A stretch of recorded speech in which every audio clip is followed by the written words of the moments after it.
Hello and welcome to Really Good Appears. My name is Gary O'Brien and this is a podcast where I get some of my very good friends on to chat about and discuss all kinds of movies. So joining me today, once again, it's David Scanlon and he's here to talk about Daniel Craig's 2006 James Bond debut, Casino Royale. So stick around, we hope you enjoy.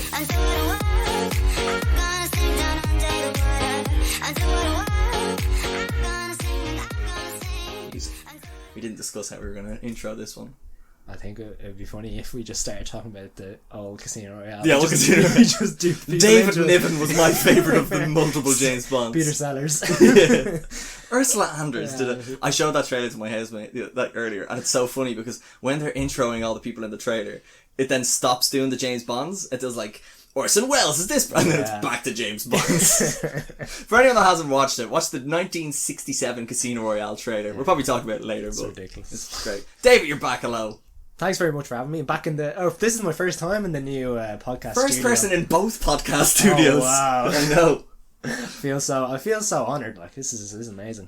A man of many firsts on this podcast. But also, so what's special about this podcast, besides the fact that you're here, of course, is you're back next week, and we're going to be talking about No Time to Die, the new James Bond film. Yeah. We're seeing it midnight screening. Can't wait. Such a bad idea. Longest James Bond movie ever, and we're seeing that at midnight. Such a bad idea. 3 a.m. So what I decided was, because remember I had the whole Brosnan thing, that Brosnan meltdown back in May. Yeah, you just couldn't help yourself, could you? So I thought whenever I do a series of podcasts, and in this case it's 2 of them, I thought I'd have a name for it, and I hope you approve because I put a lot of work into it. Yeah. Okay, so this one is called David's 007 Duology of Daniel Craig's Dreary Anthology.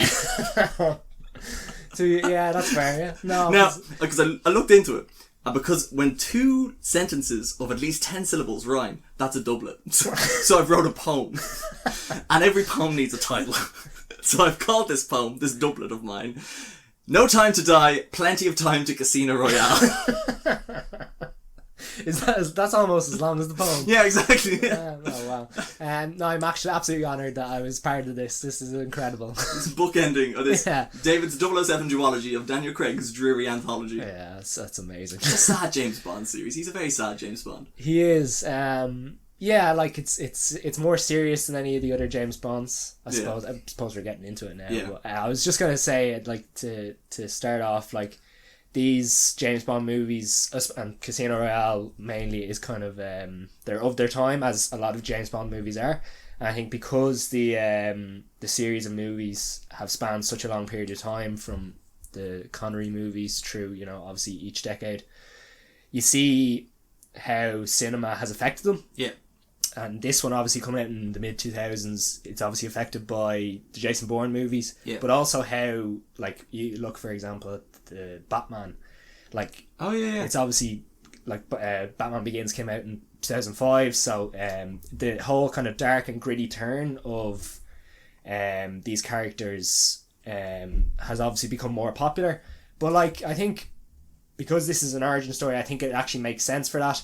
And I think it's also affected by Die Another Day and the latter Pierce Brosnan being a movies. Fantastic movie. Yes, absolutely, right, yeah. They had to kind of change it up. They had to, because you can't top it. You can't top it. You have to go in the opposite direction. Exactly. So yeah, I think, like, that was kind of, I think that's the point you were making, is just that they are products of their time. This is obviously one of them. That they are a little bit darker, a little bit more gritty than the typical James Bond movies. But I think that's, again, it just shows, progression through the character. It's not Roger Moore hiding in a crocodile. Yeah. It's not a I'm trying to think of another ridiculous thing. What was another one? The Daltons. See, I always say the Daltons are super gritty, and I don't think they get enough credit. Yeah, that's true. I think, again, that comes back to the whole kind of 80s action movie. Yeah. So, like, again, you would say that about every movie, like, every one of the Bond movies is they are, because they're a consequence of their time. Like, yeah. But it's funny, I know we were talking about it at the beginning, and I promise we'll talk about this movie at some point, but it's a James Bond podcast. It's going for hours. But it's funny because the Casino Royale movie from 1967, that's a story that I will tell or won't tell. I won't get into it too long. Basically, there was a thing with the rights. So there was 2 companies that had rights to James Bond. One company only had the rights to the Casino Royale one. The other company had all the books. But the Casino Royale movie is like a spoof. It's like Austin Powers kind of thing. But that came out the same year as You Only Live Twice. Yeah. Drastically different movies. Absolutely, yeah. But it's funny because it's just when we say James Bond, such a thing of its time, it shows like what an action movie was and what a comedy movie was about the same subject matter. Exactly, yeah. One did a better job than the other. Absolutely, yeah. No, that's absolutely true. But no, okay, so I think we should probably... Yeah, what's this about?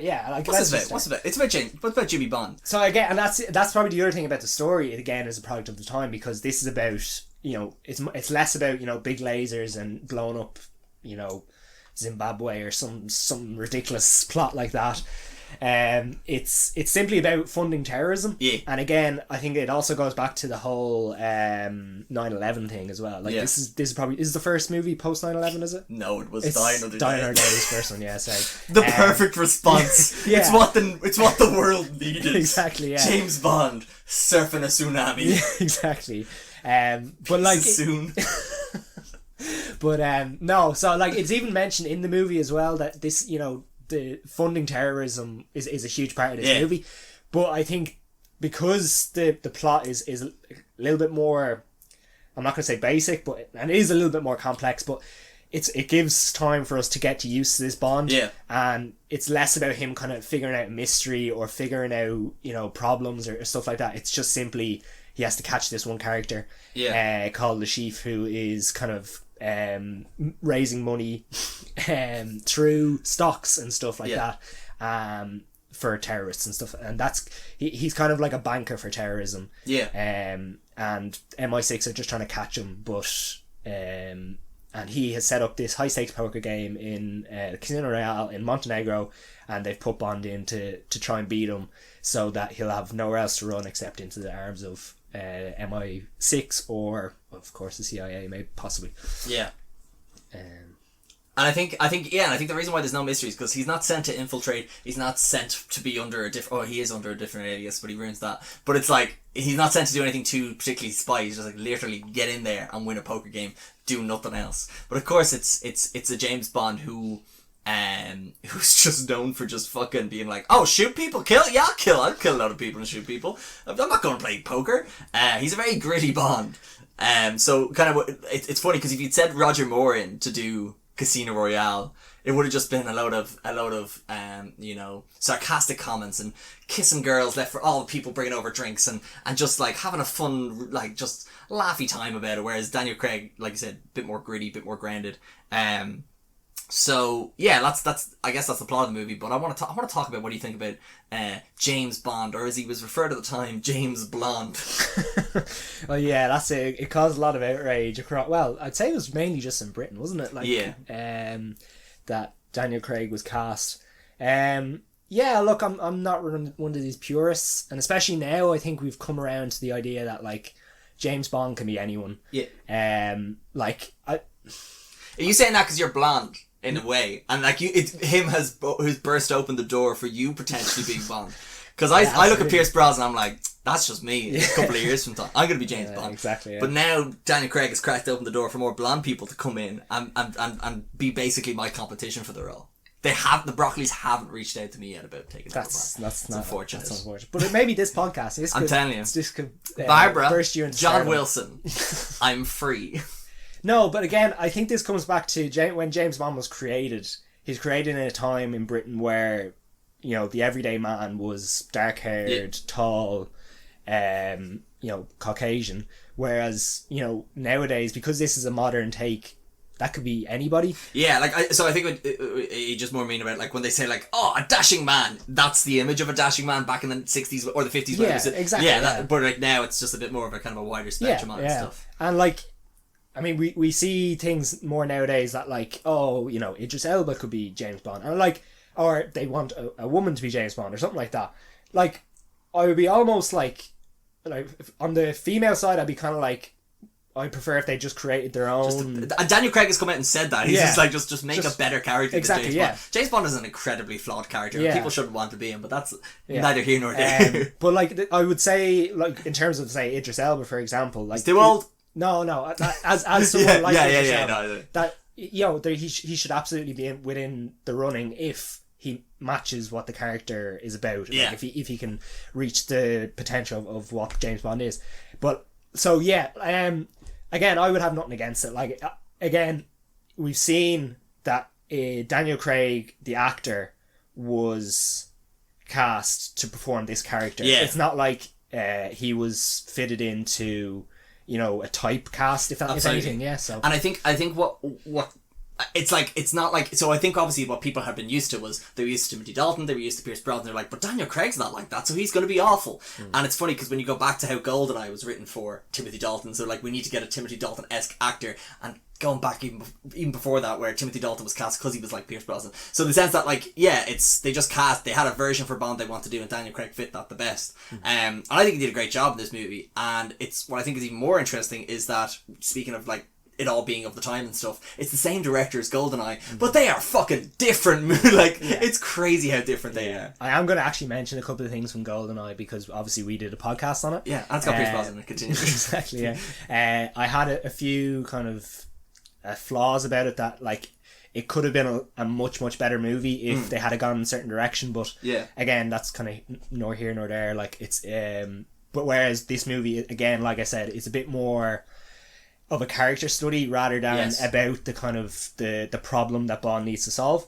But yeah, like as you were saying, like, I think I don't really see anyone else being this character other than Daniel Craig now. Like, if you told me, oh, you know, I don't know, Tom Hardy, who was big back in 2006, Christian Bale. Oh, hold on. Well, actually, I'll tell you what. Well, we can quickly, if you allow me to quickly side thing from your, just do a slight tangent from your thing. Apparently, so who was in the running here? Oh, actually, yeah, Hugh Jackman was in the running. Hubert Jackman, and Karl Urban, Henry Cavill. Cavill. He was apparently Martin Campbell's choice, but he was too young. He's only 22. Sam Worthington. He was another one. Most known for Terminator, the bad one. No, the first bad one, but like. Gary, don't say that about it. He was in the Unabomber. That was a great series. He was great in that. No, he was in the Terminator, but the first bad one without Arnold Schwarzenegger. Put it that way. Who else? Who else we got here? Alex O'Loughlin, don't know who he is. Julian McMahon, I think he played Doctor Doom. I think that's who that is. Oh, yeah. Ewan McGregor, Rupert Friend, Anthony Starr. I thought was interesting. And that's like an Homeland. interesting one. Yeah. So there was. I can't imagine him like 10 years ago. Fuck. Yeah, I know. But it's same as Henry Cavill. Like, so it's funny, anyone that goes on to being a superhero thing pretty much was good for this. But yeah, like, I think it's just to go back to, you can't imagine anyone else, but I think Daniel Craig makes it his own very quickly within the movie. And actually, I have a point in which I think that's exactly pinpoints the turning point of it's not your grandpappy's James Bond. It's the Daniel Craig James Bond. Sorry, I cut you off. Apologies. No, I forgot my point. Excellent. Moving on. No, it's fine. No, but I was mentioning just that, like, the way Daniel Craig plays it is, I couldn't really see anyone else doing that. Yeah. So again, as you say, you made the point for me, you know, that he makes it his own, which is again what I would like to see actors doing, especially with a character like this. Yes. So. And it's funny because Pierce Brosnan didn't come back for this because. What was he? They had to, or he wanted 30 million? They would have to give him 30 million. It was in his contract that he was down to do 4, and if they were doing another one, they'd have to sign him on for 30 million. And they were like, no. Yeah, that's fair. No, thank you. Yeah. And sorry, that was the other thing, like casting an unknown, I think, or not an unknown, but again, someone who's not as established. Someone who I kind of think would be quite interesting and has been talked about it right now. We could probably talk more about it in the next podcast. Exactly. But Renee Jean Page, I think the guy from Bridgerton. Oh, okay, yeah. They talked about him. I was like, he'll be in it, because he's relatively young. Yeah. But anyway, that's for next week. Exactly. Okay, what else could we talk about? Casino Royale. The action. The action in this is probably the most actiony action in any James Bond action movie we've seen so far.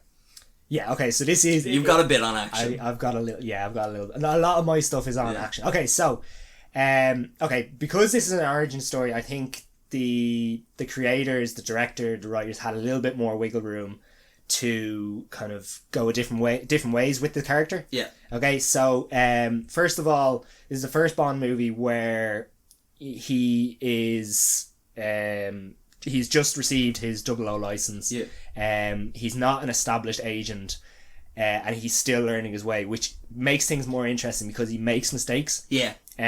Like throughout the movie, like even towards the end, he's still learning on the job. Yeah. And I think the interesting thing is that, like, for example, we don't see him in the iconic tuxedo until about halfway through the movie. Yeah. A little bit like Batman Begins, where he doesn't put on the big cape. The Batman tuxedo until halfway through. Yeah, this is true.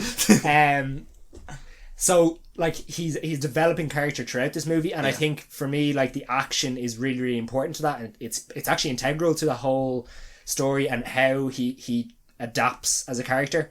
The other thing is this movie has a couple of strong female characters. Yes. Which is unlike most James Bond movies. How correct of you. Exactly.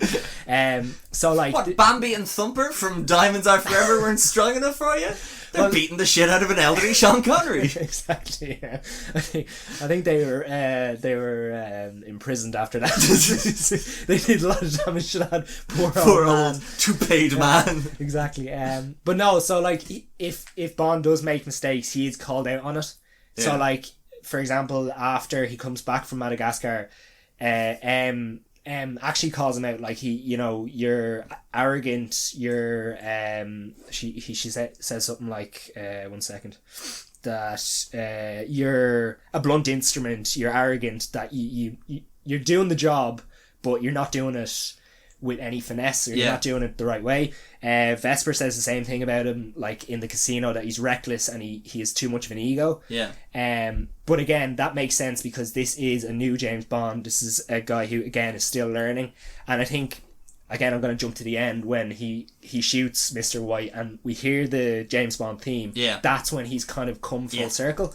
But then, sorry, I'm jumping kind of back and forth. But anyway, you're parkouring about, David. You're doing it with such finesse and style. But anyway, back to the action. I think the action tells us a lot about the character throughout the movie.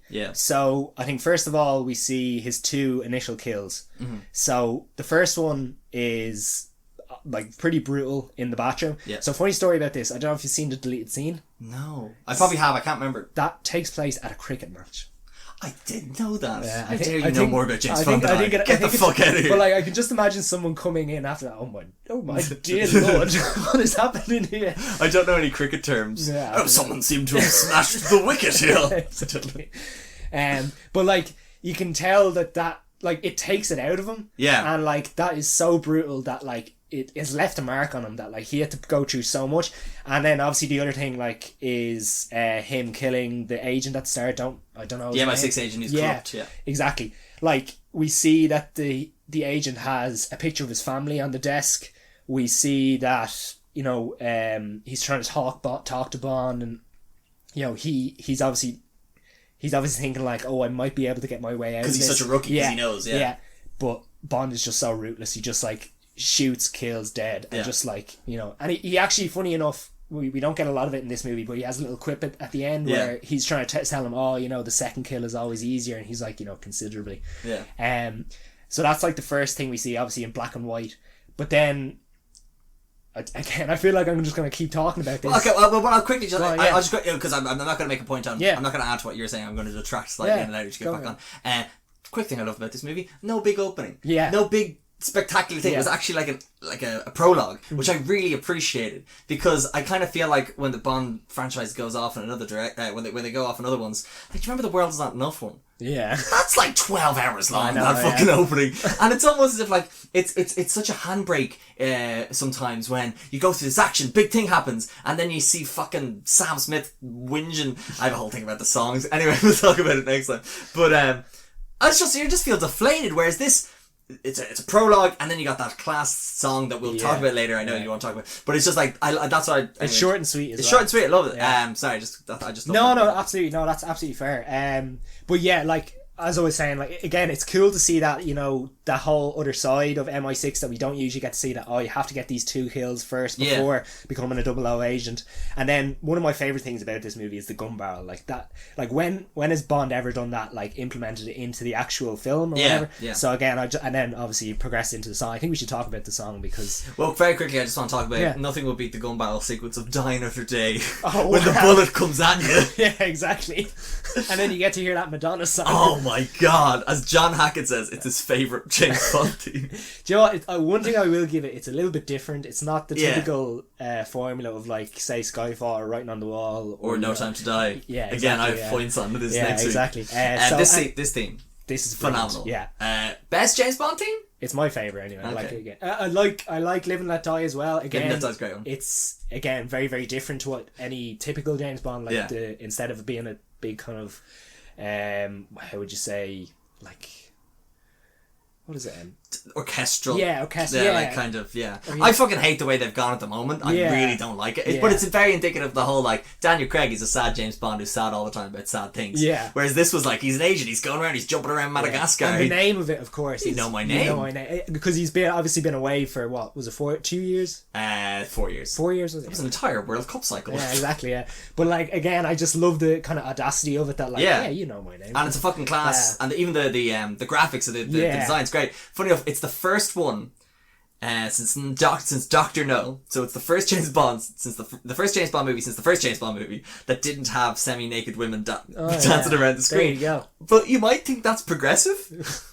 But the director or the producers came out and like, no, but he's not James Bond yet, so we wouldn't have the sexy ladies yet. Why would they? No, you need to get 2 kills before you get sexy ladies. Exactly. And I was reading, I was like, fair play, and then they fucked it. Yeah. But yeah, it's conceptually great, and even just when you're talking about the credits as well, when we have the original James Bond theme, that song comes back on again, and I was just like, man, that's a great it really high tempo because it leads into the Madagascar bit, and it's just like that.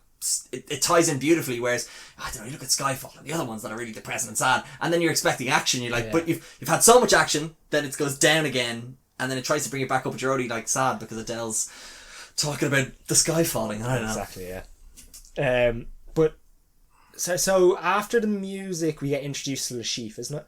Yeah. So that's a quick little scene. Again, we get an idea for him. Yeah. Very different to the books. I'm not going to talk about the books too much. No, but very different because in the books he's meant to be a very overweight, sweaty. Yeah. Like, well, look, Mads Mikkelsen is great in it. He's phenomenal. Yeah. He perfectly he perfectly plays the character with that sense of vulnerability that I think they went overboard with in the next movie, Quantum of Solace, with Dominic Green, where he was just like, remember that fight scene? Yeah, exactly. So I think Mads Mikkelsen was great. Sorry, No, absolutely. And then I like obviously the whole thing where he bleeds from his eye. Yeah, I kind of liked it because they were like, James Bond villains are expected to have this deformity and they were just like, but they logicked it so well. It's not like he's got a hook for a hand and he's got webbed hands and Madonna's good at fencing or this North Korean man now looks white or this man's got diamonds in his face. Yeah, exactly. It's very much like, I have my tear duct is, and he explains the whole biology of it, and it kind of makes sense, but it allows him to be sinister without being too campy, I guess. Absolutely, yeah. So yeah, we get the little introduction, and then we're into Madagascar. I like to move it, you like to move it. Yeah. So Ben Stiller, Chris Rock. Who's the other two? Queen Latifah. No, it's not Queen Latifah. It's Will Smith's partner or ex-wife or wife. It? Yeah, Jada Pinkett Smith. I'm pretty sure she. Hold on. I don't know about that.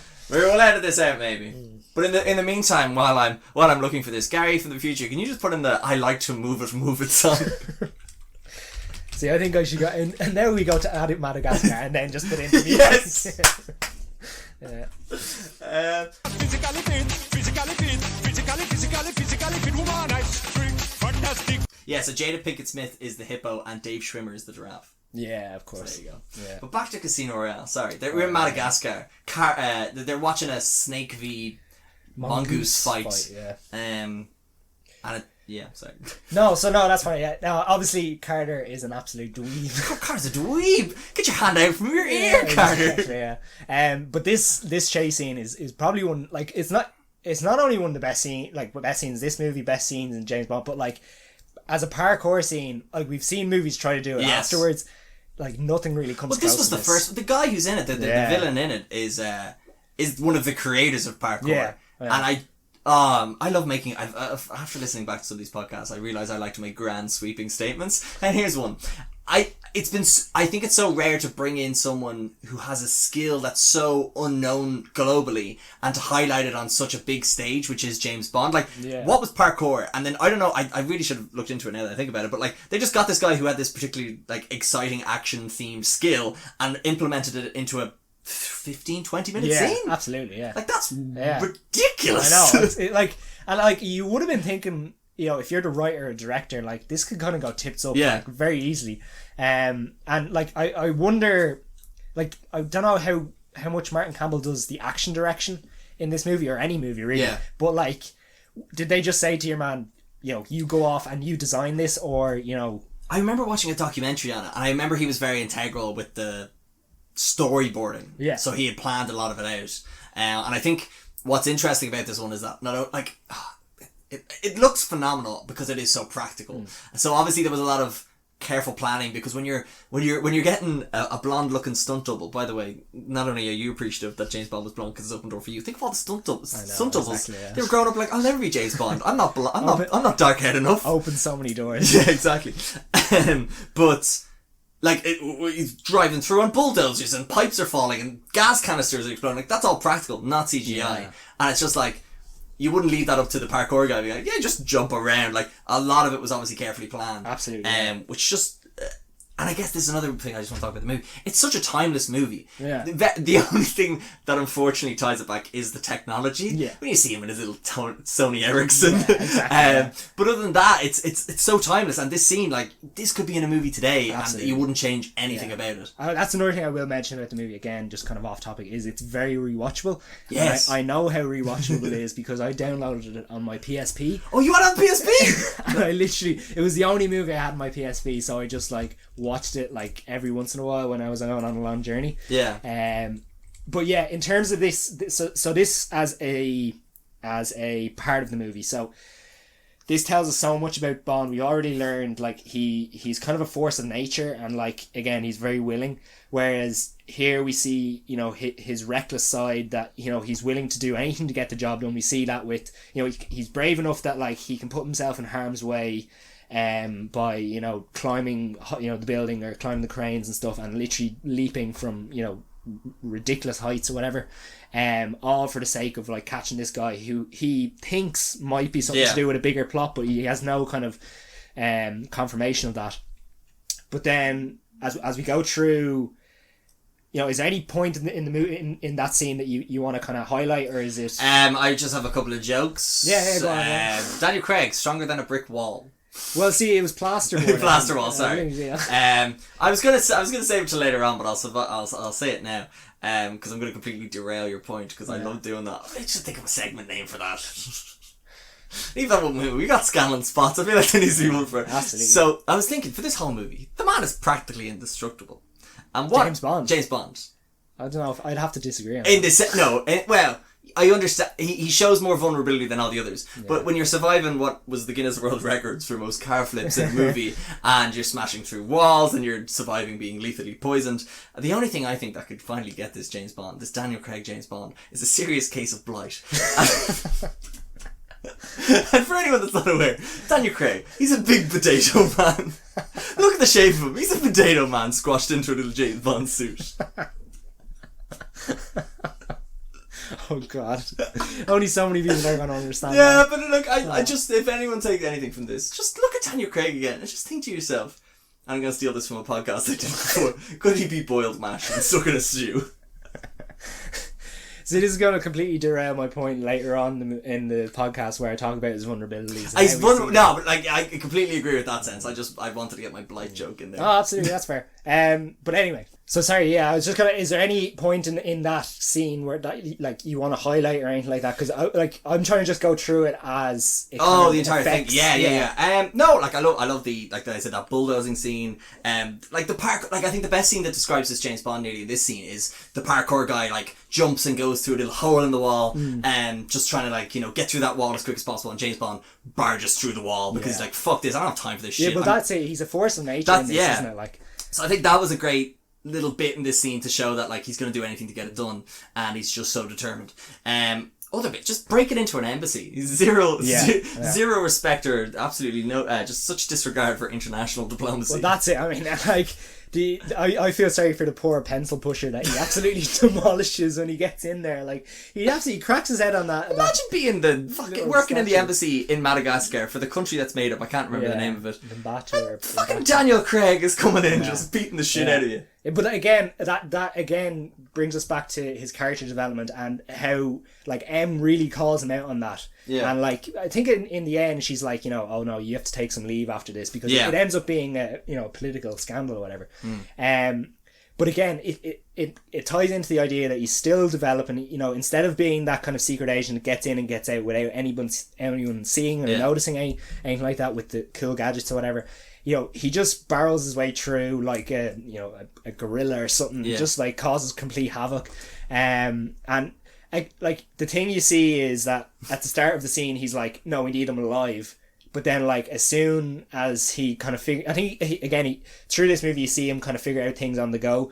He knows that, okay, this guy isn't as high up as maybe he would have thought so, because if he was kind of a high player, he probably would have been evacuated at some stage. So he kind of gets rid of him. And again, it's the scene just at the end where he shoots the gas can and shit and gets away. Kind of shows his what's the word? Tenacity. No, like he's kind of street smarts. That like what's the word? God, I need to bring an encyclopedia. A thesaurus. A thesaurus, sorry. No, that's the word you're looking for. Thesaurus. He showed his thesaurus. What's the word again? His ingenuity. Ingenuity, yeah. But again, that shows his ingenuity, that like he can get into these situations, but he needs to get out without anyone noticing as well. So yeah, again, it's as subtle as a Batman like smoke grenade, except it just blows up an embassy. Yeah, exactly. But like, so that's kind of the point I was making. But again, I will come back to the point throughout this movie, throughout this podcast, is that the thread line of action dictating the development of the character. Exactly, yeah. Just while you mentioned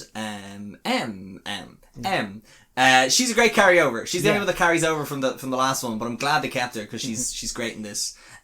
She plays a very good. She walks the line of being that sort of badass boss, but also just being completely like flabbergasted by Bond just completely going rogue. Yeah. There's one bit I love where like he breaks into her house and he's like, "What the fuck? What are you doing here?" And there's another bit then when he's in the Bahamas and he's hacking in and he's using her code and she's like, "How the fuck is he doing this?" And then I just thought, I was like, he's a spy, right? Yeah. This is literally his job. Yeah. So I think she's a bit of comedic relief in it, but I think she has those strong moments where they put the tracking code in him and she's kind of like, no fuck, like, as in like she gives him the assignment and kind of lays out the rules and stuff. So I do like her for that character because she's kind of the moral kind of like, not moral compass, but the kind of the rule setter of his actions, and it kind of, she sets the boundaries for what James Bond's allowed to do, but then it allows Daniel Craig's James Bond to be like, well, no, I'm going to blow up an embassy actually, sorry. So I kind of like that. That's it. Other thing I would say is I think it endears him to M. Yes. In a strange kind of roundabout way, that she knows how good he is, and like he doesn't have to prove it in the field because he's proved it to her, like doing all these like things. Yeah, and I tell you what, if Carter was off doing that, he'd be sacked. He's no good. Exactly. Yeah. So yeah, like he obviously returns to M, and he ends up going on holidays to the Bahamas. Mm-hmm. Lucky for some. Yeah. I mean, like, I think I'd get fired from my job if I did something like that. Like, what? If you blew up an embassy and they're like, take leave, and you're like, bye. Adios. Yeah. David's off to Bahamas. Exactly, yeah. So yeah, he returns from the embassy, and, typically what an agent would do is obviously just like, leave or whatever, take some time off. But again, we see Bond is so driven, and he's almost on a quest now, because he sees there's a little thread here, and he keeps just pulling at it. So he goes to the Bahamas, and the idea is that he's chasing this text. Yeah. The ellipsis text. I feel like we're just going through the movie. I really don't know. Well, like, look, another thing I want to talk about very quickly was just about the idea of going to the Bahamas, which is that it's funny. It's great for the cinematic enjoyment of looking at the Bahamas and seeing all sunny, but also when you think of the practicality of the movie, what are the chances that the person running this organization, this bomb threat, was in the Bahamas? So James Bond would be like, oh, I'm going there. If he was in Croydon and James Bond's like, yeah, I'm taking this off. Where are you going, Croydon? What are you doing? No, what are you doing? Don't be in there. It's just lucky. Yeah. But there's a few bits in this movie where I do like that he pulls the thread and he gets closer and closer, but a lot of it is very lucky. Yeah. And I think another scene where it kind of shows that is, just speaking of action scenes, that airport scene. Yeah, absolutely. Which just is another fantastic scene of just practicality, character development, the pacing of that entire sequence, going from starting the Bahamas and ending up in Miami, and how it's so relevant to the plot and not an excuse for action, but a necessity. I like that. Just it's so rarely seen in a James Bond movie, in any movies, where there's that scene literally from when he leaves that taxi, or he drives his classic Aston Martin DB5 from Bahamas, and is in by the time that Miami scene ends. That is just such a thrilling. I have no idea how long that lasts, but that just from start to end is exciting. You've got Richard Branson in there. What's not to like? Oh, exactly, yeah. But as you say, and he doesn't have any gadgets or anything. Like, and he's Sony Ericsson. He's going off on a whim, really. Like, yes. I think he figures out that the plane is taking off from there, doesn't he? Or no, sorry, M figures out the plane is taking off. And he actually manages to get in contact with MI6. And again, they have no idea about this. He only just gets in contact on the whim, or like kind of off the cuff. But we see, like, again, his ingenuity that, like, he knows the ellipsis. He knows the ellipsis text. He knows that's relevant to something, but again, he doesn't really understand. He's chasing your man from the Bahamas. I can't remember his name. Your man with the wife. Your man with the wife. Who's your man with the Rami? Something like that. But anyway, like, he's chasing him, and he knows he's something to do with it. But, like, again, he's not the guy that's going to plant the bomb or anything like that. Or he has an idea, like, he's not going to be the one that plants the bomb, but he knows, like, he's a drop man, and then he kills him, and then he's chasing your man, and he does the thing with calling him, like, that's, again, it's lucky, but again, it's smart. Like, you get lucky by being smart. So and as you say, and then, you know, he uses the text to get in, and again, that's where I'm just a bit like, so you're telling me the code word they've been using is the pin code for the staff area? Well, that's it. They must have had an inside man that changed the instead code. of it just like... Yeah, absolutely. Again, how did they get the uniform and stuff like that? It's a bomb movie. But that's... And I feel like you could pick it apart, but you're actually just having so much fun with it. Because you're still trying to work out the mystery with it. Exactly, you're not... and you're still trying to discover also how this is tying back to Le Chiffre in any way, but we realise that Le Chiffre's whole plan is, you know, he wants to be masters of stonks, in that the whole plot is blow up airplane... airline loses load of stocks. Le Chiffre bets against the market. Doesn't work out. So James Bond ruins his bet, I guess. Yeah. And that is the theme of the movie. Exactly, yeah. Le Chiffre is bad at betting. Exactly, yeah. But, and then the whole thing with the runway. Like, how practical is that? Like, it's incredible, isn't it? It's like, but that's what I mean. Like, I was going to say I was trying to think of another movie recently that did something like that very well, but then I realised Tenet also did a pretty good job of that. But yeah, no, like, there's no CGI, there's no visible CGI in it. It all seems very practical, from the explosions to the fighting on. Like, I bet you look at the behind the scenes stuff and you see there's actually stuntmen, a blonde stuntman no less. I don't know why I'm making a deal of that. But like on that, like, oil tank thingy. So that's, I just think it's, I don't know, I love that. It's one of my favourite James Bond scenes, purely because it's, you wouldn't think of it, but when you think of you wouldn't think of, like, the airport scene, but when you think of, like, the entire journey to get there, it's just so much. No, absolutely. But also, just going back to your, you know, James Bond, you see that thing, because basically your man's trying to blow it up with this key fob, and he's hoping he's on the, you know, that sort of oil truck that's going to blow up the plane, but then James Bond hooks the little key fob onto your man, and your man thinks he's going to blow up the oil tank, but he actually blows up himself. And you see Daniel Craig, he doesn't smile, but you can tell he's very relieved with the work he did. He's pleased. The murder has pleased him. Exactly, yeah. No, but that, again, that's it. Like, it's satisfaction more than kind of pleasure. Yeah. And James like, Bond. Yeah. Down to a T. Exactly, yeah. And again, it's one of those things where if that ended up badly in terms of, like, the plane blowing up, I think that could have been the end of the story. Like, like, Le Chiffre would have won. Yeah. Whereas, you know, he stops that, and he doesn't stop Le Chiffre in his tracks. It's almost just like a roadblock for him. Yeah. He needs to go a different way. And that, again, leads us into... a big gorilla roadblock. Exactly, yeah. But that leads us into Casino Royale. Yeah. So another thing I will mention, again, this movie does really well compared to other James Bond movies, is... keep in mind this Ford Pierce Brosnan one. ready to disagree with. I hope you're cutting all this. What? I hope you're cutting all that. Never. Is the marks it leaves with James Bond throughout the movie. Yeah, fair. It's like from scene to scene, like, how many times have you seen James Bond get, you know, injured, and then by the next scene he's fine. And, like, this is throughout the movie. So, like, every time, like, we see him after the torture scene that he ends up in hospital. We see him after the stairway fight. Like, he has to actually clean his body to prepare for the poker game. Yeah. And again, I think that brings us into his frailties and his vulnerabilities as a character. Yeah. And again, it's that we see it when the next scene when he goes back to the Bahamas, that like he still has all these cuts and bruises on his face. He's still battered and bruised, and it does take time for him to heal. Like he's not a robot, and that can just like. But I guess, I don't know, me just being a bit... I think I will say that is actually in the book that he does a lot of this recovery stuff. So I feel like, again, they were trying to be truthful to that.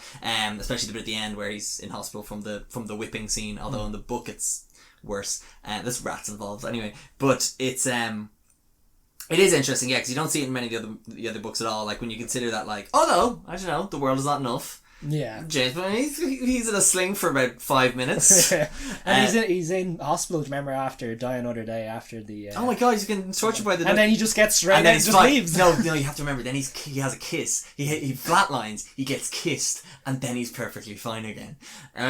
But yeah, I think this James Bond is probably the most tortured of them all. And I know I joke about the series being dreary, but I think it does go a bit too,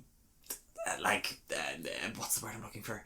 Not dark, like just a bummer. It goes on a real bummer, this series on a whole, I think. Yeah. But for this movie, I think it's all very justified in terms of his feelings throughout it, I guess.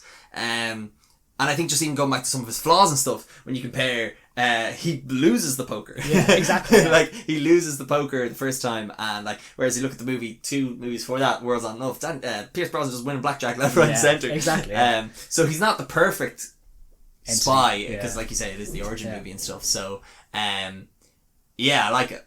And the other thing I will mention is that the bad guys in this film, they don't just keel over and die after one punch. Yes. Like they're on the hard difficulty. Yeah. If this is a video game, they're on the hard difficulty, which again I like. It again, everything is a struggle, everything is difficult. It's not just like one hit punch dead. Yeah. Which the henchmen, like even like the henchmen and stuff like that, where it's not like, I don't know, Roger Moore karate chopping someone and they're dead. Exactly. Like or this proper fight scenes. I think of like in Goldeneye when he infiltrates the Russian base, like it's just one punch done. Where's Pierce Brosnan though? Exactly. But yeah, sorry. So let's talk about the casino itself, the poker. Actually no, let's not do that. No. Let's talk about Bond. Speaking of Daniel Craig's vulnerabilities, Vesper, the Bond girl in this movie. She's very good. Very good, yeah. She's very good. She's probably my favourite because she's the most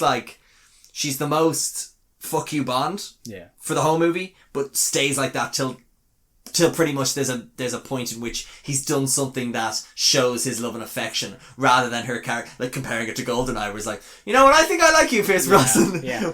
It takes time for her to come around to him. Yes. And like even from the start, like the first meeting on the train is great. I love that. Like, the script is very good for that. Oh, absolutely. Like, because you can tell, like, she doesn't think this plan is a good idea at all. Yeah. She's coming at it from a monetary standpoint in terms of the national treasury, which again, like when you break down the plan, doesn't make any sense. But again, it's a James Bond movie. But like, and she goes head to head with him on like so many things, like the whole thing with the suit in the room, like that was I like that. Like, I like that little interaction. She's like, he's like, I've picked out your dress. Yeah, and she's like, I'm not wearing that. It's too low. And he goes, yeah, but it's to disguise their cards. And then he goes to the bed, and then his suit's there, but it's the one she's picked out. And she's like, yeah, well, you look more dashing than this. And it's just like size them up and all that stuff. Yeah, and then again when he loses the poker, she calls him out on that, as I mentioned earlier, that he's reckless. He lost because of his ego and all that stuff. And then, you know, she's the one that gets captured, like, or she's the one, I suppose that's what happens in a lot of Bond movies, isn't it? She, a spoiler alert, goes, not rogue, sorry, she double crosses him. Yeah. I suppose that, I was going to say that's a bit different, but it's not, like, it happens in a lot of, should really stop trusting the women. Exactly, yeah. But, like, again, I feel like that brings out a lot of his vulnerabilities. I will mention later. Is that like towards the end of the movie? I think that's the last straw that turns him into the James Bond. And that's why I love this book, but also this movie, because it does the best job of establishing why James Bond doesn't actually like women. Yeah. Like he'll sleep with women, but he doesn't actually like them, and it's because of this. Yeah. It's because he actually truly loved a woman, and it turns out that the one woman he'd actually fallen in love with betrayed him, and so we do see the difference because he does sleep with your man's wife in the Bahamas, but again, that's before work. Yeah, he was just trying to. She's going down on him. He's like, "Hey, you ever heard of this word before?" He's just trying to figure out intel, whereas he actually truly loved Vesper, I think, and you see that again in the hospital scenes, I think, and then he decides to retire. The creepy shower scene. Yeah, it's creepy, David. I'm going to tell you why. You've just murdered a man in front of this poor Eva Green. Yeah, you go back to the room. There's a spilt glass of wine. The glass is broken. She's in the shower, fully changed. By the way, fun fact: I think Daniel Craig was part of the. Do you read this fact? Or I think it was part of the. They wanted her to be like nude in it, and he was like, she wouldn't have taken her clothes off. What are you talking about? Which makes sense. Lewd for the sense of it. And then he goes in and she's like, I've got blood on my hands, very Macbeth style. And then he's like, no you don't, I'll get them off, and he starts sucking her fingers. Weird. It's weird, David, and I won't hear anything of it. This poor emotionally distraught woman, you're there sucking her fingers. Fair. Don't like it. It's weird. No, it's fair. Like if you can call that out, it's fair. Yeah, I can't respond. Neither could she. She was like, "What are you doing?" She was like, "I would say that's a weird thing, but I literally saw you kill a man with a sword." That's well done. But yes, no. As much as I do jest. But yeah, and I will. It shows he cares for her. No, that's true. Yeah. But again, it comes back to my main point: the action, how it affects not only Bond but also characters around him. Like how many times have we seen that in not only Bond movies but other movies, that other characters get affected by, say, what their friends, their partners do to enemies or something like that. Like that was a really interesting scene that she was like vulnerable, and Bond needed to somehow console her to get her again back in the, I won't say in the game, but again he needs her to be kind of that female rock. Thesaurus. Female rock in the whole kind of poker game as well. Yeah, yes, absolutely. With the chief, so. And just the last thing I'll talk about for Vesper, because we're in spoilers, I don't know if we said that. Yeah. But in the book, she doesn't die at that. Have you read the book? No. Do you want it? It's there. Do you want to take it and read it? There you go. This is my homework for you.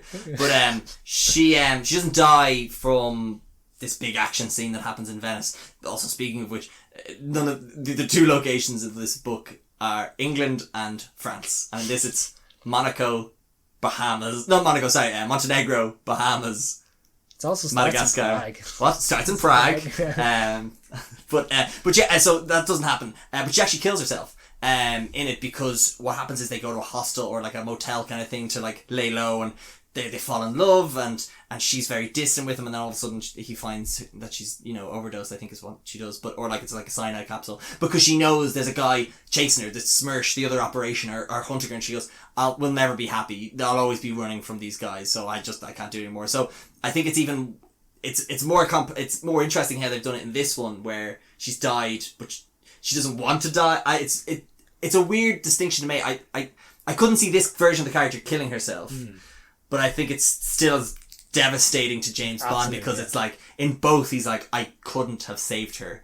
And I think that's nearly why he's so upset. I think in the book more so it's more like, I can't believe she would do this to me in a way. And that's just, I know I'm going off on a tangent here. No, but it's another thing that was really important for them. There was two things they wanted to the producers wanted in this movie. One was the torture scene, because apparently I think there was like, we can't show James Bond getting his balls whipped or something happening to his genitals, and they were like, no, it's so important in the book, we have to have it. And the second one was that James Bond's reaction to Vesper's death is, the bitch is dead, and he says it in this as well. And I think that's great, because that's how the book ends, and I love that, because you literally go the last couple of few chapters of the book are just him falling in love with Vesper, and then this occurs, and then his main takeaway from all this is, the bitch is dead, and it goes on to like spawn all those other books about how he's never recovered from it. And I think for this version of the character Vesper was phenomenal at, luring in Daniel Craig's Bond to break his heart and to make him a cynical bastard until he falls in love again in Spectre. Yeah, well that's the thing they've kind of ruined. No, you said it there, like this movie is just full of James Bond being continuously broken down, whether it's, the first thing is the woman he was with gets killed in the Bahamas. That doesn't really affect him, grand, that's fine. The brutal killing, like, again, you see him, it is affecting him, it's tough, it's tough to take the hits and all, it's grand, but he survives, he gets through. Then, he obviously loses the poker game, and that's, again, another thing that just is affecting him, whether it be mentally or physically, whatever, or psychologically. Then, the whole heart attack scene with the poison, yes. Again, that's another thing that's just hitting him. And then we get to one of the most brutal scenes is the, again, I'll jump forward, but we'll get back, I'm sure we'll get back to it, is the torture scene. And, this is the most masculine character in probably all of cinema. Would you say every man wants to be him, every woman wants to be with him? And the second after Pierce Brosnan's James Bond, yes. Exactly. Is just being almost defaced by the asthma-ridden, blood-crying Frenchman. That's one of the things. Like, this is him physically being broken down, and then the final thing is when he is physically recovering, he falls in love with Vesper, and then she breaks his heart, and that is when we see the last probably ounce of humanity from this character. And by the end of it, we see him, my name is Bond, James Bond, and he's become that character, which is why I think this movie is so interesting as a character piece of James Bond. And again, I come back to it, is because it's an origin story. It is very interesting. Another great part, just speaking of Vesper, which is, I think we refer to her as a name, but also we get to finally see the creation of the cocktail. Yeah. That he orders in all the other movies. Come on, Gary, tell us what it is. It's called a Vesper. It's got, so how I was trying, so I have a whole thing on this. So it's great because they're all drinking and they're like, that's better than I thought. I've had this. So imagine paint strippers in a fancy glass, shaken, not stirred. That it's such a strong drink. It's got vodka, gin, and vermouth in it, with a bit of lemon to dilute it. It's a stiff drink. So yeah. And I see them all reacting, ooh, that's quite lovely. And their throats should be on fire. Yeah. I'll give you a funny story. So I had this drink in an actual cocktail bar in Queenstown. How did you... It was called the Vesper, and it had all the stuff, whatever. And are you telling me that you've had a Vesper martini without me? Yeah, I did. That's really upsetting. I will Kira will attest to the... Kira was there! Yeah. Oh, I'm actually upset. Kira will attest to the change in my mood after I drank that drink. I am upset. Oh, I'm sorry, but that's the way it goes. You should have come visit me. No, fuck off. Should have had a cocktail, like a Vesper cocktail before you left. Yeah. Oh, should have had it in the airport at 4 a.m. Oh, Jesus. But yeah, it's a hard drink, isn't it? Like, it's pure alcohol. Yeah. So that's why I just found it funny that they were just ordering it willy-nilly and being like, oh, I'll have another. But yeah, we'd see that. We see, I know it doesn't become his car, but we see the origins of, like, the Aston Martin car that he has. Other kind of bits we see. Felix Leiter, just speaking of normal James Bond tropes, is in this. I don't like this version of the character, if I'm perfectly honest, because he's more subdued in this, because I think in the other one it's supposed to be more James Bond is more, stern and very, like, to the point and get stuff done. And then you have Felix Leiter's like, howdy! he's from Langley. Yeah. He's like a brash American. Yeah. And James Bond's like, I have to work with this guy, but then they become friends because of that. So he should have been, like, talking at the poker table, just like... Well, no, but I think Jeffrey Wright is a very... Yeah. I do like the character, but... So I think that the reason for that is because he's working with the CIA. The CIA in the mid-2000s, they've kind of I wouldn't say like there's a stain on their reputation. But also you have to remember this is it's pre the recession. Yeah. But also it's like when James Bond's like, do you want the money? He goes, hell if we need it. Yeah. Just the smugness of it. Exactly, you think you have that money for a while, don't you? Exactly, yeah. But no, I do like Jeffrey Wright as a character. Again, he doesn't really get too much to do in this. And that's why I feel like someone could do more with it. Yeah. But again, I feel that would take away from Bond. I think that would take away from Vesper and other characters in the movie. I think remind me of his name. The Source. No, your man's name, the white-haired guy.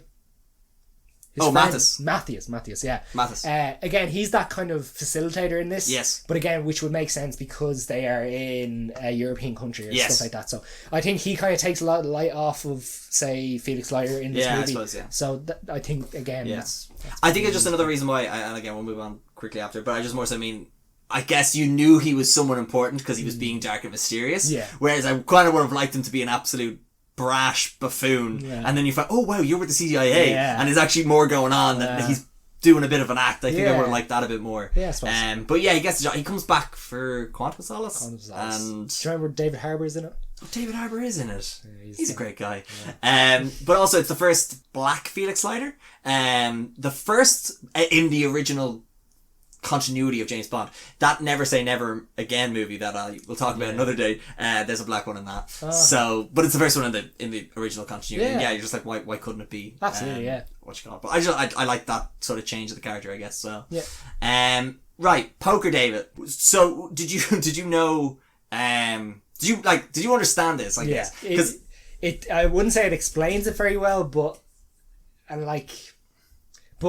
you can understand what's a good card and what's not. Yeah. They've all got either aces or kings. They've got the best possible cards at any moment in time. Exactly, yeah. So I know I keep referencing the book just because I think it's a funny comparison. In the book, it's Baccarat. Yeah. I had no idea what was going on with that. I was like, just bring me and I think that's a good change they made for the movie. They made something that was a bit more accessible. It's more popular at the time. It's tense. I love all of it. It's great. They've done, there's not many movies, unless there's that one with 21, but I think that's Blackjack. There's not many card game scenes that are quite as tense as this, absolutely, which I did enjoy. Again, talking about the character development of it, as much as he loves running through a brick wall, he loves going all in when he shouldn't. Exactly. Not brick wall, plaster wall. Sorry. Plaster wall. No, exactly. Yeah. But again, this gives us time to kind of bed in with Le Chiffre as well. Yes.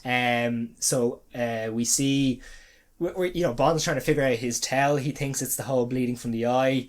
And again it brings us back to this whole thing that Bond is more confident in himself than he should be. He thinks he can win this no problem, you know.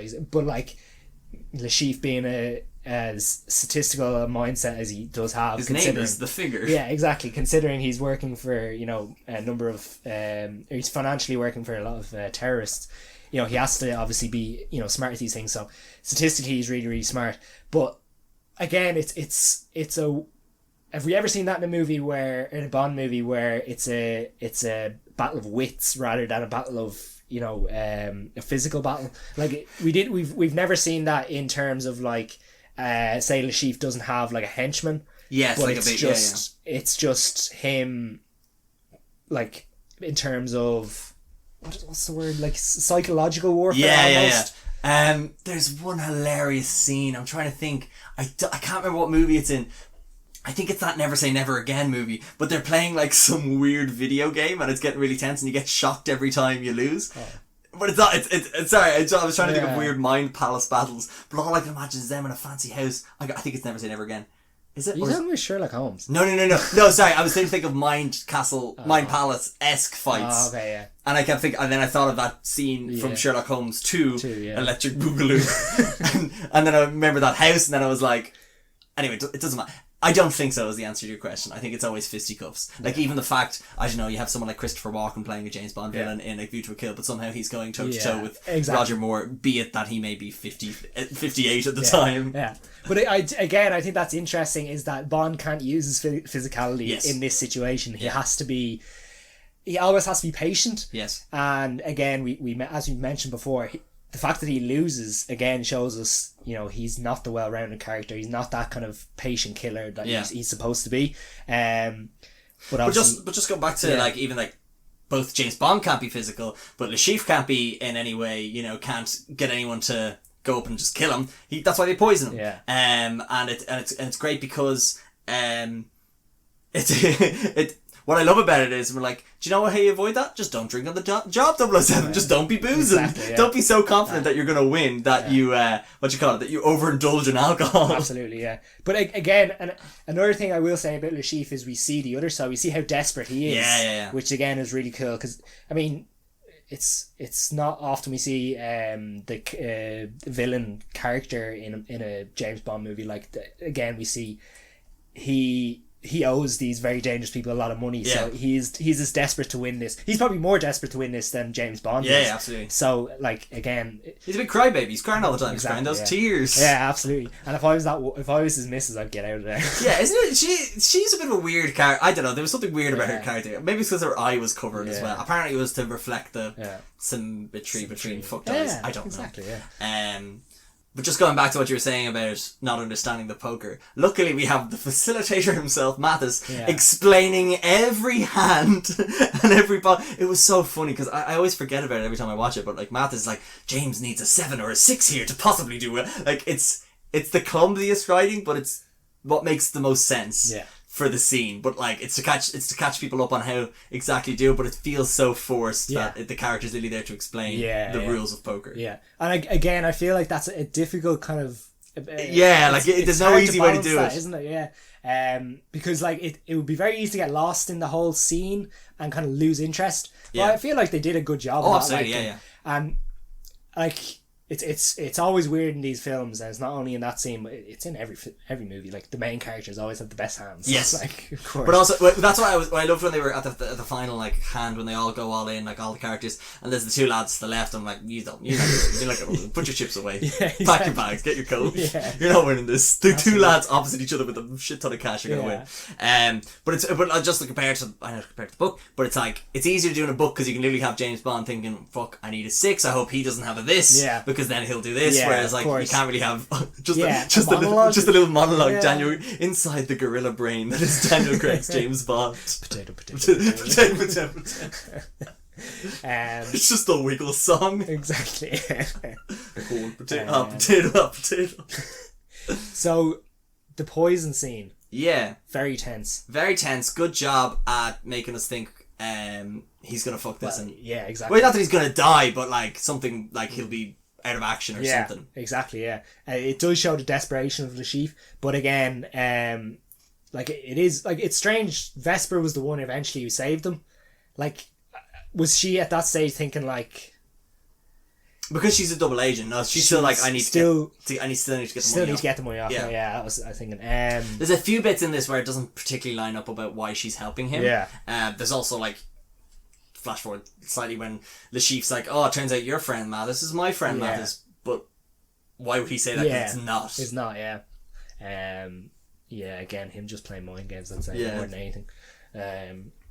But yeah, I thought that scene was really, really good. Again, we see Bond's vulnerabilities, and again, it's less of having the gadgets. It's more like realistic stuff that a 00 agent would need. He had 4 things. Yeah. He had a defibrillator, 2 EpiPens, and a gun in his glove box.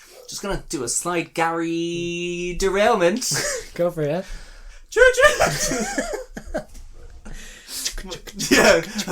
Derailment. Yeah.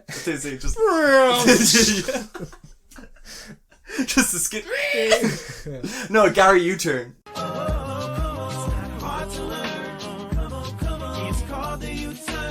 Which is that I love this scene. I only watched this last night, so that's why I know all the small bits of the movie.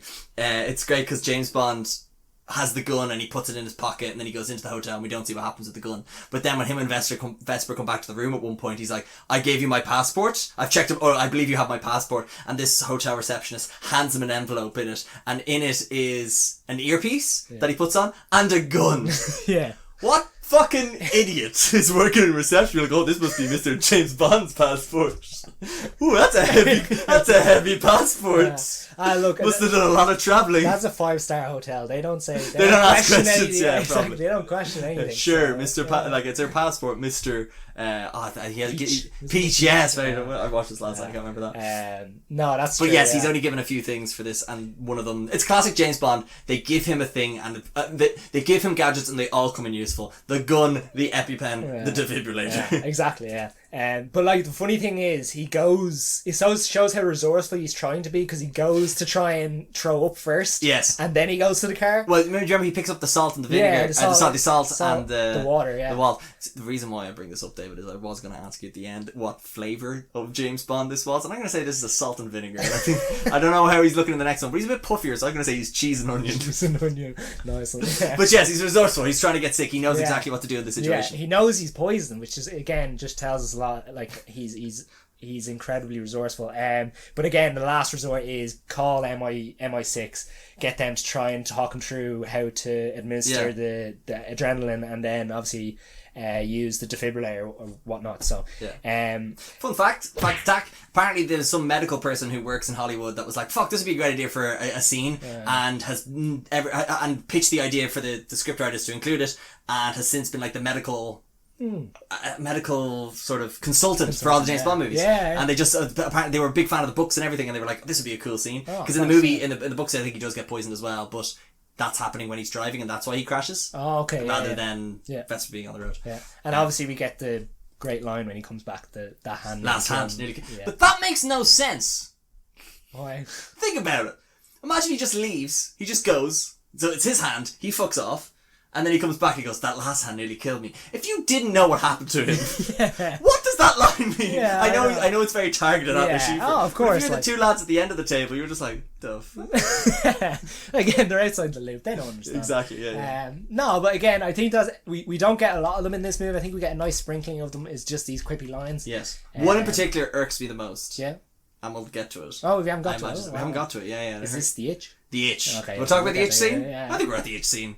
Oh, well, look, I suppose all we need to say is that he wins the poker and with the best possible hand. The best possible hand. Which I heard, you've obviously watched The Caravan of Garbage. Yeah. They're talking about how that's really disrespectful, is not to show that hand when you know you have it. Oh, is it? Yeah, that to leave it at the end is like really, it's like a kick in the teeth. Fuck it, there's $110 million at stake. No, but just in poker, in general, in poker. Oh, if you have it, you have to be the first one to show it. Yeah, like if you know, you'd be like, okay, here, yeah. Again, it's just it's nothing particular, but it's just, this James Bond is a dick. He's a dick. He's a bit of a dick. Speaking of dicks, we have that car crash scene, which is incredible. Another thing I love about this movie is the practicality of all the stunts. Yes. That was done with an air Cannon? Yeah. Oh, I'll have it here. Yeah. But can I just very quickly go back and tell you another quick Gary fact? Go for it, One of the women at the table, her name is Sai Chin. She was in You Only Live Twice, so she's in two James Bond movies like 40 years apart, which I do love. Not the same character, just different. Yeah, different. But yes, the barrel roll, as it's called. The car barrel roll stunt by the Aston Martin DBS broke the world record for the most barrel rolls assisted by a cannon. Did they plan that? No, I don't think so. I think they just did it. Oh, I have another thing about how many cars they wrecked. Originally, the racing specifications of the DBS meant that a standard ramp would not be sufficient to get the car to roll, so the special effects team were called in to install an air-powered cannon behind the driver's seat. This allowed the car to complete 7 full rolls. The stunt was officially entered into the Guinness World Book of Records on November 5th, 2005. So apparently in one afternoon of shooting, the 3 Aston Martin DB9 cars, valued at $300,000 each, were destroyed for the car roll sequence. Oh, wow. So that scene alone, not even talking about the cast, the air cannon, anything, just the cars alone is $900,000. Incredible. all for our pleasure. Oh, but it's class though, isn't it? The way it rolls. Yeah. Oh, Jesus. I thought it was going to stop after 5, but it does 2 more. It just keeps going. And then I suppose we're on to actually no, sorry, I was going to mention something else, but never mind. We're on to the infamous rope scene. The rope scene. What do you think about the rope scene? So this, I think, is probably one of the most important scenes in the movie. It tells us in the desperate times what sort of character James Bond is. So I think Lashifra's almost finished playing the game, and he's again, like I said, he's desperate at this stage to get the money, whereas James Bond is almost playing this like a poker hand. He knows Lashifra has a better hand than him, but he's still trying to bluff his way through it. And I think that's where that line, the itch, comes from. Yes. The other thing I would say is that the idea of masculinity, that James Bond expresses this throughout the movie, not only throughout the movie, throughout all his movies, that he's this super alpha male, and this is just one of those scenes where we see him almost degraded to probably the worst torture James Bond has ever encountered. Yeah, it's brutal, and it's great because it's so simple. Yeah. Like when you look at, I know this is a bit of a weird tangent, but like when you look at the Saw movies and the extravagant they go towards the torture and that, this is very simple. Your balls are getting smacked with a weird like rope. Yeah. You don't need a big laser. You don't need sharks or alligators. Sharks with freaking lasers. Exactly. Yeah, it's just so simple. And again, the whole minimalist idea of this movie adds to that, and it's within the realm of what Le Chiffre can work with. In that, like, he didn't prepare for this. He's not very strong, so he just goes, right, what can I do to inflict the most pain? And I think I didn't like the H line because I feel like there's something about it that doesn't sit. It just feels the most off of all of the quips in this movie, and it feels very more Brosnan Bond than Daniel Craig Bond. Well, I feel like he knows Le Chiffre is desperate. He knows he's got nowhere else to run. He's not going to give him the password to the money. Yeah. So he knows, like, look, you can kill me. He knows he can't kill him because he's the only one that has the password. Yeah. So the ball is almost in his court, but we see, the balls are under the chair. The balls are between the rope. Yeah. So I feel like that's the kind of cocky mentality of Bond in that situation. That again, like I said, he's playing it like a poker hand. He's bluffing his way through. Yeah. Like, he's in pain, of course he is. We see that on his face, the whole despair, anger. And I think that line, it makes sense because he knows the situation that Le Chiffre is in. Yeah, but I don't think he's a cocky Bond. I think he's more arrogant. Yeah. So I think, like, we never see him being show-offy or, like, it's not like, I just actually broke through that wall, or, like, that. You never get, it's the most, like, schoolboy kind of banter. Like, this is the first time we see it in this, so it was just weird. I understand he's under the most duress he's in for the entire movie, but I don't know, it just felt very, I don't know, I didn't laugh. I liked it, but it didn't click. I think it also, because that was kind of towards the end of the scene, I think it does bring a bit of levity into it as well. That's fair, yeah. So, like, if it was all just tension and then Mr. White comes in and kills the chief, I feel like that's kind of like brings a flat note straight away. Yeah. So I feel like this is more of a... Yeah. I do enjoy that the most discussion... No, David, I think when his balls were getting hit... it's important. It is important. Quick thing about the book, it's like a carpet beater. Yeah. And I think he has it, like, wedged, so he just... Yeah. And then there's rats, it's weird. So this does a very good job of it. And I think how it ends... both in the book and the movie feels a bit cheap because you're like, oh, James Bond didn't escape, he was assisted. In the book, it's very much like someone from Smersh, the operation, comes in and says, like, a sheep, you've been stealing our money, what the fuck, and they kill him. But they actually put a big, they mark James Bond's hand with a scar, and for all the movies it's kind of like, if he has the scar in his hand, you know he's a spy, kind of thing, like that. So I like the, just speaking of how the injuries kind of transcend throughout this movie. In the books it's very much like this scene actually, that's really important, isn't it? Whereas there is an injury that should have occurred, but doesn't. He's got mangled testicles, David. Absolutely. There's no way he recovers from that. I'm sorry. I wish I had the count. Yeah. There's no way. I'd love for all of the next movies, every time he sleeps with a girl, it's just like, what the fuck? Cut to the next scene. It's just women, like him being the ultimate seducer and just like getting women to bed with him, and then all of a sudden they're just like, what is wrong with you? No, that's absolutely fair. I feel like, look, this man's got balls of steel. Balls of steel. No. One thing I will say is I feel like the third act, so everything post this, is a little bit of a letdown compared to first two acts. I disagree. Really? We're disagreeing big time from balls to Venice. I love this because that scene ends at about the 2 hour mark, roughly. Yeah. And the movie can end. It's over. And when you're in the cinema, you're just thinking, oh, it's over now. Yeah.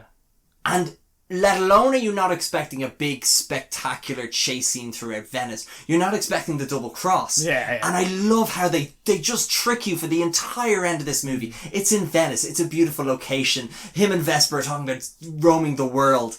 And then it just becomes, wait, where's the money? Yeah. Well, she's where? It's being withdrawn? It was great because you thought the movie was going to end, and it's one of the most impressive spectacles within a movie, because when you realise it was all built on they built the set of this on the back lawn of Paramount Studios, and it's just this big fucking thing about it, and it just keeps going like out of control. The buildings are sinking, and it's just like this. We were in a casino 15 minutes ago. What's going on in Montenegro? And that's what I loved about it. And I agree that I think some movies you can just feel like, oh wait, there's another scene, but because the story what we had believed up until that point had wrapped up, and then all it takes is just figuring out that the person who we were 100% thought would be on James Bond's side turns out she's not, has led to a series of events that are both spectacular in terms of scale, but also from the story as well. So the one thing I would just say about that scene is he does turn into... He suddenly turns into someone like a normal James Bond that just like one hit kills. I feel like there's a lot of cannon fodder in the scenes. Yes, I would have almost preferred if it was like less is more, in a case that maybe have Vesper have maybe two other bad guys, two other villains. Yeah. Instead of having the whole kind of group or whatever. Yeah, no, that makes sense. And I can imagine that was nearly like the studio sweating to be like, we don't have a big big scene like that, which is absolutely fair enough. Now, I will say the ending of this is really, really heartbreaking. Yeah. And we see it like the acting from Daniel Craig is incredible. He did call time, didn't he? He retired. He did, so it's funny, he's writing his email. Yeah. And he's saying, Sony Val. Dear Vio. I'm retired. It's funny because it's in the book, sorry, I know I always mention that. He's always trying to retire. Every time he's like, I'm done now. Yeah. And they're like, but hold on. So I love that in this he does set retire. And it makes sense for his character completely. Yeah. He put about 4 good days in. 4 hard days in. That man's balls. Have done enough to be able to retire. But yeah, he retires. He's dust. He's saying goodbye to the service he plans, and all of a sudden it just takes a weird guy with an eye patch, but it's not an eye. That I fucking hated. I was like, no, you're just being a bit silly. Oh, sorry. The other thing I will mention again, one of Bond's frailties, he makes a mistake of believing Le Chiffre in saying that Matthias was working with him. Yeah, and he obviously thinks like he obviously knew he must have known someone was double crossing him. Even with the chip out of his arm, because how they've known about that. Yeah, exactly. So what was going? So that's again another mistake Bond makes in trusting the villain in what he says. So again, and not or believing Vesper as well. So it's again just another kind of thread to the whole thing. And I'm just going to keep mentioning the book thing. Mathis isn't the double crosser in the book. Yeah. So I can imagine it's.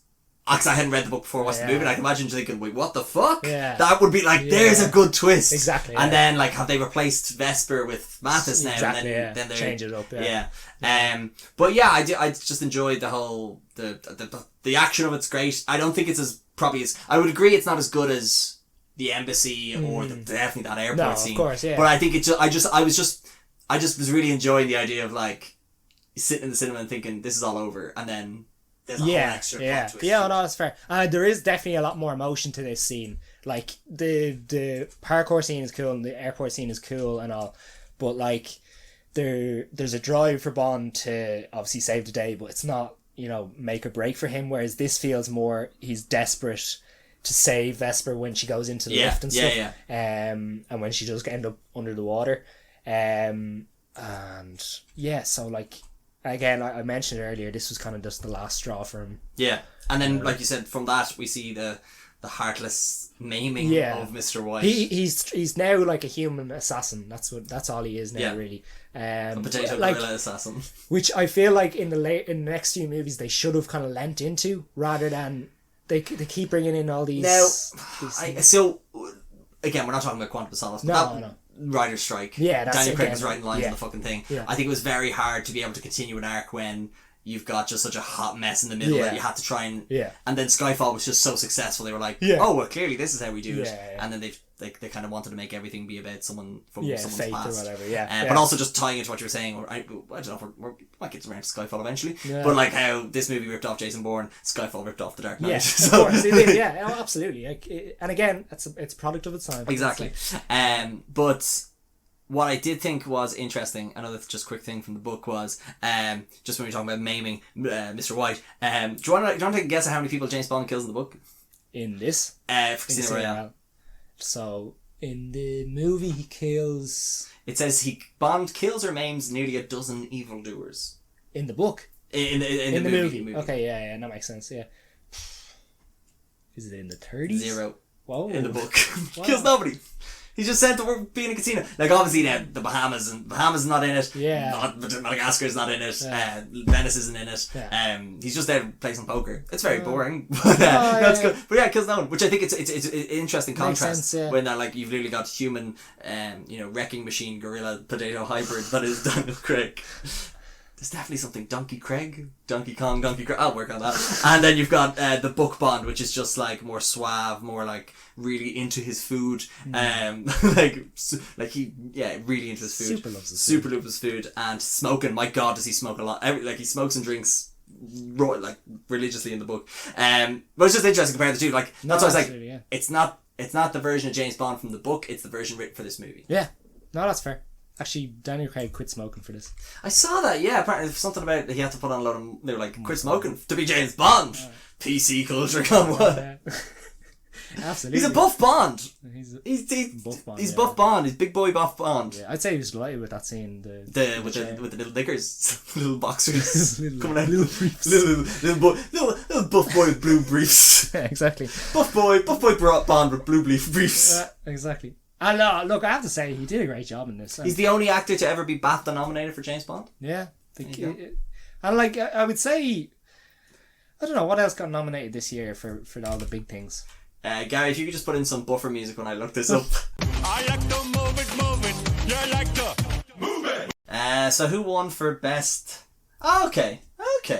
So best actor nominations were Forrest Whitaker for Last King of Scotland, Leo DiCaprio for Blood Diamond, Ryan Gosling for Half Nelson, Peter O'Toole for Venice, and Will Smith for The Pursuit of Happiness. I definitely want to throw him in there. I haven't seen... I've never even heard of Half Nelson. I've heard of Half Nelson, sorry. I haven't heard of Venice. Venus, sorry, I'm an idiot. Venus? Who's that for? Peter O'Toole. No, I don't know. He's in Stardust. Like, why you nominate him? You're never going to give him an award. Yeah. I seen The Last King... Wait, Last King, he was the main character in The Last King of Scotland. Yeah, best actor. Oh, wow. I thought James McAvoy was the main character. Oh, this was the year of The Prestige. Oh, wow. Wasn't it? Yeah, 2006. Yeah. Oh, wow. Fucking hell. Do you want to just write to the Academy Awards and be like... What the fuck? For the 79th Academy Awards, you fucked it, lads. You fucked it big time. Absolutely. What are you doing giving best screenplay, best adapted screenplay? Oh, the Departed. Departed. You gotta, go fuck yourself. you a co-op? You gotta leave it for the Departed. Co-op? Okay, we're at the point where we've lost it. Yeah. Right. No. Will I do my quick fact attacks before we end? Go for it, yeah. It's the first James Bond movie in 44 years where it's rained. Oh, wow. It's the first... Wait, when does it rain? It rains in... No, it doesn't rain in Miami, does it? No, in Prague. The start? Oh, maybe. I don't know if it does. Oh, the airport? No, that's... No, that's just the spray. I don't know. I think that might be a lie. I'm trying to think. It definitely doesn't rain in the Bahamas. Definitely doesn't rain in Montenegro. Oh, no. Does it rain in Montenegro? Oh, no. Hold on. I know this is an audio format, but I wrote Casino Royale rain scene, and the first image that comes up is Casino Royale shower scene by Flicks Chatter Film Blog, and I shit you not, David, if you want to react to this live. It is Helm's Deep, yes. Classic rain scene from James Bond flick Casino Royale. I think it rains in Prague. Okay, no, that's great. I think I'm going to say that. Yeah, anyway, it was a good look. It was a good little bit. And who else we got? It's the first movie since Moonraker to be based on a full-length Ian Fleming novel. Oh.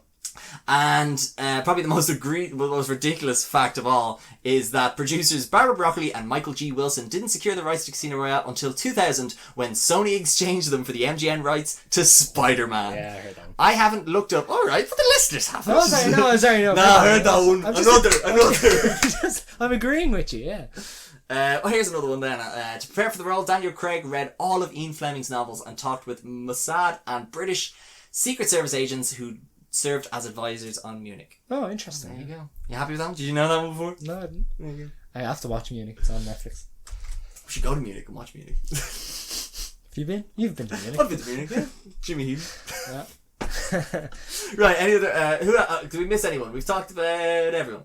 No, we didn't talk about Tobias Menzies as Villiers, M's young secretary. Oh, fuck off. He plays Prince William in the Prince Charles, Prince William, Prince Philip. The Crown. No, I'm not. Williamstein. Right. Any other things? Look. Overall, like I said, I think I probably mentioned at the start. It's a great character study into James Bond because it's an origin story. They obviously had the room and the time to do it.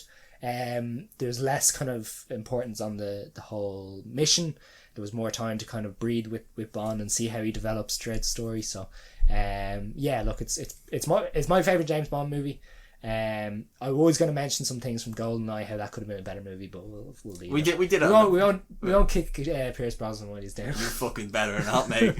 He's already struggling to deal with the James Corden catastrophe that is Cinderella.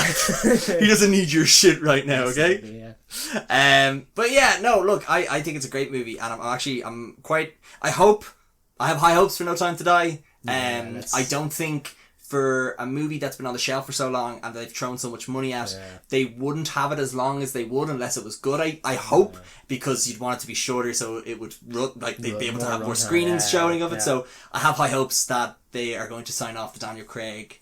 See that clip of him crying, actually? No.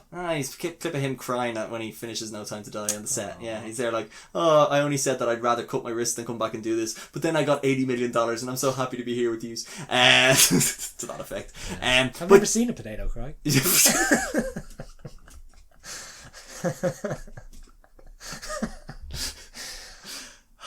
There's definitely something there. He's a real man now. He's a real man. Oh my god, we should go back and analyze every time he was doing something and then describe what type of potato he was. In the ball whipping scene, he's mashed potatoes. I don't know, he was in Bahamas, boiled potatoes. He's boiled potatoes, yeah. No, boiled potatoes. No, he's fried potatoes. Fried potatoes, yeah. He's the chippy boy. Yeah. He's crispy. He's crispy. Anyway, but yeah. Sorry, Daniel Craig. We do think you are a good boy. Oh, he's very good in Knives Out, though, Daniel Craig. Good. Yeah, very good. I love his accent. Oh, he's very good. Yeah. Anyway, so look, high hopes for No Time to Die. But this was a phenomenal start to the Daniel Craig James Bond experience. But it's also been a phenomenal start to the David's 007 duology of Danny Craig's dreary anthology. So. Love it. It's great. I love it so especially the rhyme at the end. It's a doublet, David. Marion Sia would be proud. Oh, right. I'm going to send that to her. That is my English teacher from secondary school. Yeah, we all know her. Marion. But David, thanks again for coming on and doing this and tracking to the new podcast studio. Delighted to be back in the studio. Yeah, and you're stuck here for next week now as well. Can't you wait? But yeah, also thanks to anyone who's listened to this or any of the other ones. If you want to know when new ones are coming out or keep up to date with the pod, you can follow @ReadingInThePeers on Instagram. You can follow on Spotify, subscribe on Apple Podcasts.